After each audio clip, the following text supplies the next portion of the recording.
So in this video, I've got a quick tip to get those deeper core muscles working and also work on a little bit of coordination. So this week, I've been talking a little bit about the core muscles, how to get them working, why it's important. And Pilates isn't just all about the core. It offers so many different things. We work on strength, flexibility, we work on all the muscles, but obviously core is one of the things that we sort of think about. But it doesn't mean having to do sit-ups, it doesn't mean having to do some of the harder sort of exercises where we get the bigger, more superficial core muscles working. We can do some exercises to work on those deeper core muscles, and it's really good if you've got back pain, things like that, where you're trying to work a little bit more on that stability. So I'm Zoe, I'm a physiotherapist and Pilates instructor and founder of Pilates Health Online. And Pilates Health Online is all about helping women to get back into exercise, to build confidence in their bodies so that basically we can do the things that we want to do. So I'm going to show you an exercise and a combination of exercises. So I'm going to show you sort of how to get started and then how to build on that control as you sort of get used to the exercises. So all you're going to need is somewhere comfortable to lie down, something to support your head. You can use a folded towel or something like that. We're going to come onto our side and then come onto our back. And just get yourself comfortable first. So bend the knees up. Just make sure that your head feels nice and supported. So we want to make sure that we don't feel like our head's too high or similarly that it's dropping back. And then just rest your arms down by the side. Now, whenever we do any exercise, it's really important that you work at a level that's right for you. You rest when you need to. None of them should cause you any pain or discomfort. What we're going to start off with is just getting used to being on the mat. So just relax your arms by your side. We're going to take a breath in. And as we breathe out, I want you to think about just letting your back sink into the mat and your tailbone just to come up. So we're sort of just tilting the pelvis a little bit. And then we're just going to go the other way. So the tailbone comes down. It's a tiny, tiny arch. You probably can't see much here. And then we're just going to come back. So we're just really loosening off the lower back. And I always think this is a really nice way to start because it just relaxes us into that position. So let's do a couple, and I want you to feel what it feels like to have your back pushing into the mat. Feel what it feels like to have your back arching, and then just come to rest so that your tailbone points towards the opposite wall. Then just bring your hands to your lower ribs, just relax your arms, take a nice, gentle but slightly deeper breath in. And as you breathe out, just allow your ribs and your rib cage to just sort of soften down a little bit, and then just relax the arms by the side. So what we're going to do is that hip twist, and I'm going to make it a little bit harder.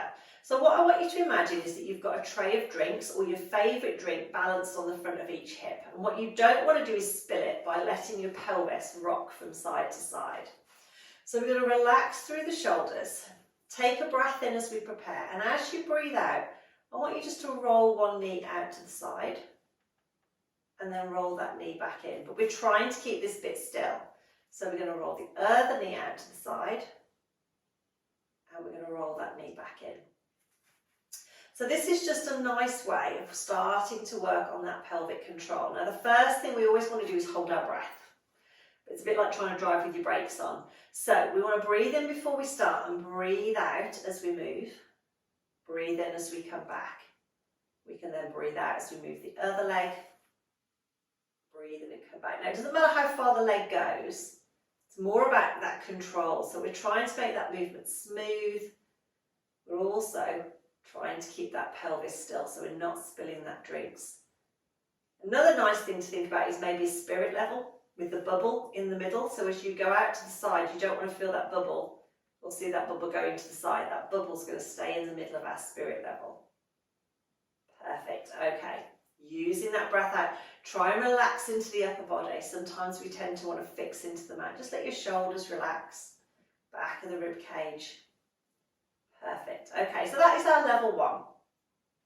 When you're happy with that, you feel you've got that control, you can keep that nice level position, you can breathe. Then what we're going to do is add in a variation. So variation one is just bringing the arms over our shoulders. So we're going to turn our palms to face in and just sink our shoulder blades into the mat. Now what we've lost is that little bit of support from the floor. So our core is going to have to work harder just to stabilise. So we're going to relax through those shoulders. Just keep the arms nice and still and go back to that hip twist. And you'll start to feel you have to concentrate a little bit more. Again, we're not sort of lifting the shoulders off. We're letting the letting the ribs relax and the pelvis stay nice and still. Breathing out. Breathing in. Lovely. So this is a nice way just to add that little bit of a challenge. You shouldn't feel uncomfortable on your lower back, and you still should be able to control that movement. Okay, we're going to come back and we're going to float the arms down. Now the third level, so again, once you've got used to that, you feel you've got that control, we can add in an arm movement. Now we're going to do the arm movements first, then we're going to combine the two. So arm movements first, we come back into that position.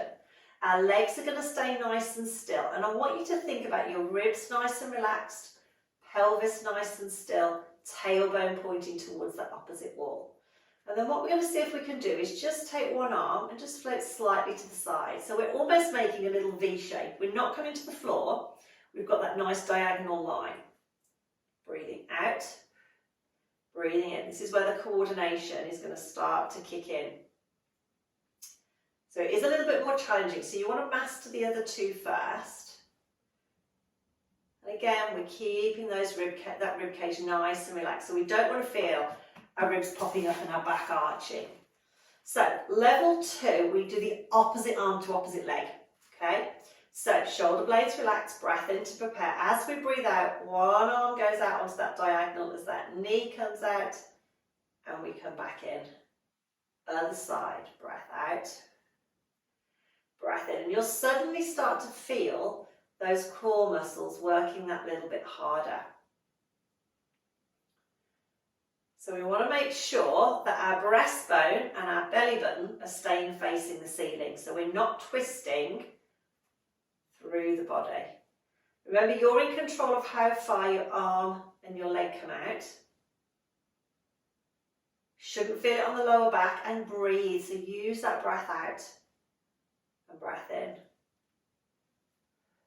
Lovely, bit of coordination.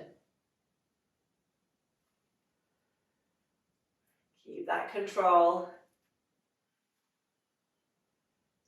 We're going to come back, and to finish off, just take those arms gently over the head for a little stretch. Bring them all the way down to the floor. Let's take one leg out. Let's take the other leg out. Take those arms back over the head again for a little stretch. And then come back. And if you feel it's comfortable, we're going to draw one leg into the chest. Now you can either then swap and do the other leg, or you could draw both in together. A little stretch through the lower back. And then come back down. Fantastic. Okay, so those are just a few little exercises on how you can build on that one exercise to start to work those deeper core muscles. The key points are, yes, we want to keep that stability. We want to try and keep the pelvis level. We want to keep the rib cage nice and relaxed, but we want to be breathing. So think about breathing out as that movement moves away, breathing in as you come back. And again, build up gradually. Start with that level 1, get that control, get used to the movement, add in the next level, and then add in the level after that if you want to. And remember, none of these exercises should cause you any pain or discomfort. So that is my exercise for this week. It's the hip twist, and it's adding in a little bit of an arm variation. If you've got any questions, pop a comment below, and if not, I will see you again with another video very soon.